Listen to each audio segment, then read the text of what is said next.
आज की स्टोरी का नाम है द कॉक, एक मुर्गा, हु फाउंड, जिसे मिला, अ ज्वेल, एक गहना। तो ये है हमारी आज की स्टोरी। तो यहाँ पर कॉक का मतलब होता है मुर्गा, ज्वेल मतलब गहना या फिर रत्न, फाइंड का सेकंड फॉर्म होता है फाउंड, और यहाँ पर हु यूज हुआ है रिलेटिव प्रोनाउन कॉक के लिए। तो एक मुर्गा जिसे मिला एक रत्न या फिर गहना। तो ये है हमारी आज की स्टोरी। तो चलिए इसे रीड करना शुरू करते हैं। वंस, एक बार, देयर लिव्ड, रहता था, अ कॉक, एक मुर्गा। देयर यहाँ पर है सब्जेक्ट, लिव्ड यहाँ पर है वर्ब की सेकंड फॉर्म, बाकी रह गए अदर वर्ड्स। तो रहता था एक मुर्गा इन द हार्ट।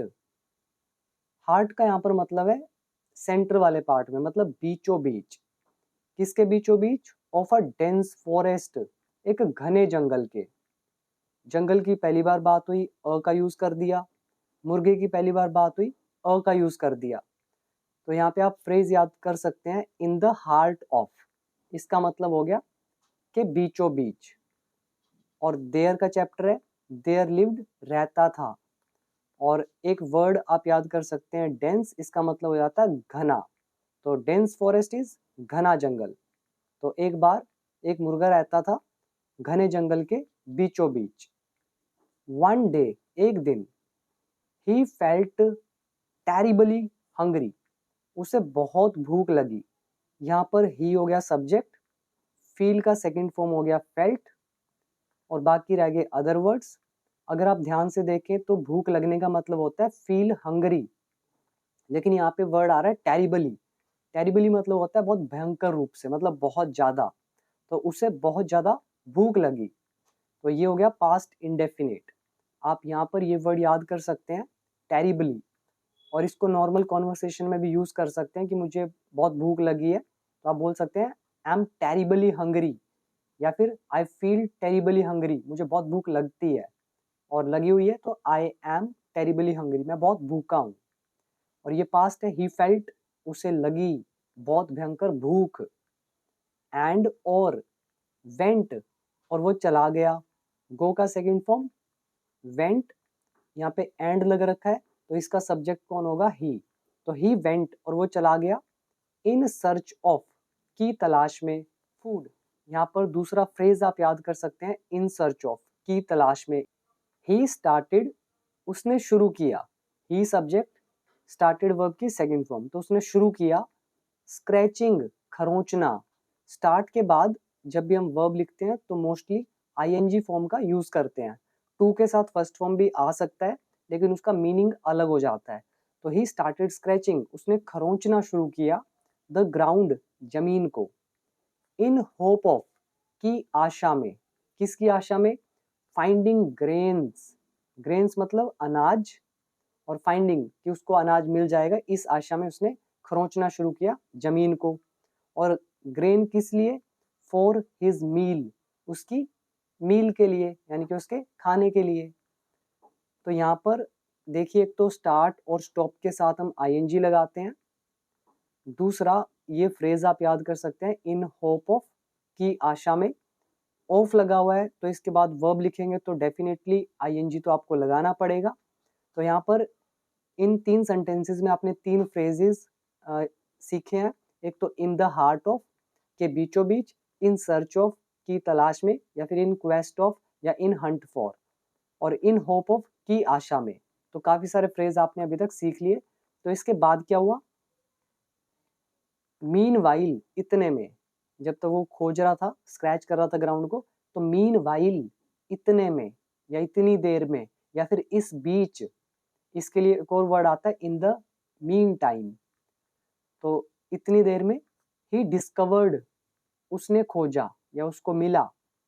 डिस्कवर मतलब खोजना।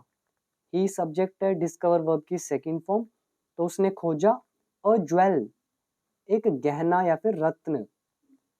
डीप, गहराई में, इन द मड, मड मतलब कीचड़, तो कीचड़ की गहराई में उसको क्या मिला? एक ज्वेल। इट वॉज प्रीशियस, वो कीमती था, एंड बिग, और बड़ा था।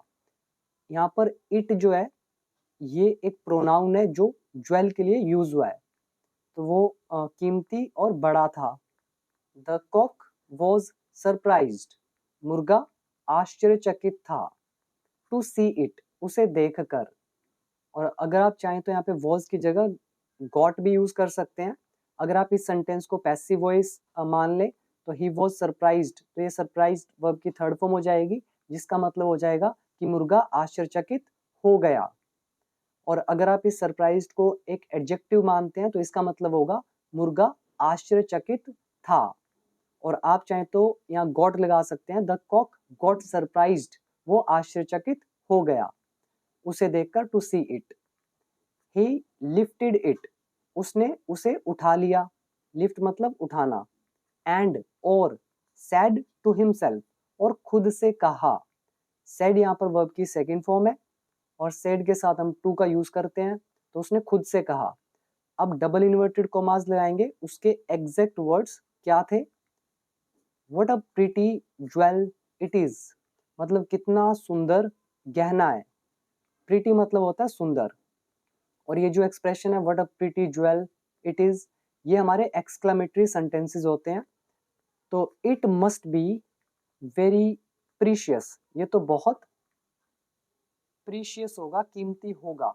अब यहाँ पे मस्ट लगा हुआ है, मस्ट के साथ है बी, ये बी वर्ब की फर्स्ट फॉर्म है। तो होगा प्रेजेंट की बात हो रही है यहाँ पे कि ये तो बहुत कीमती होगा, तो जरूर के लिए हम वुड की जगह मस्ट लगा सकते हैं। अगर आप चाहिए की सेंस लगाते हैं कि ये तो बड़ा कीमती होना चाहिए, तो भी जरूर का सेंस होता है, तो शुड की जगह पे हम मस्ट लगा सकते हैं। तो it must be very precious, कि जरूर ये बहुत कीमती होना चाहिए, या फिर ये जरूर कीमती होगा। तो दोनों में मस्ट प्लस वर्ब की फर्स्ट फॉर्म। अब क्या है? The world will run after it, संसार इसके पीछे भागेगा।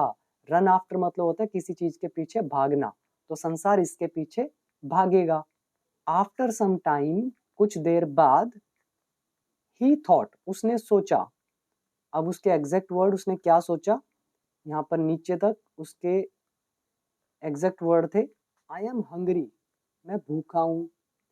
हंग्री यहाँ पर एडजेक्टिव है, तो मैं भूखा हूं। एंड आई नीड फूड, और मुझे खाने की जरूरत है। आई सब्जेक्ट हो गया, नीड वर्ब की first form, food other words, तो मुझे इसकी जरूरत है।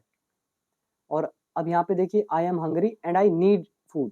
अब यहाँ पे आई जो है इसकी जरूरत नहीं है आपको, आप सीधा बोलिए I am hungry and need food, क्योंकि आई दो दो बार लिखने की जरूरत नहीं है। फिर क्या बोला? वट विल आई डू, मैं क्या करूंगा, फ्यूचर इंडेफिनिट, विद के साथ, किसके साथ? अ ज्वेल, एक गहने के साथ, कि मैं क्या करूंगा। एट दिस टाइम, इस समय। द ग्रेन, जो अनाज है, इज मोर प्रीशियस, वो ज्यादा कीमती है। यहाँ पे देखिए मोर लगा हुआ है, दिस इज कंपेरेटिव डिग्री।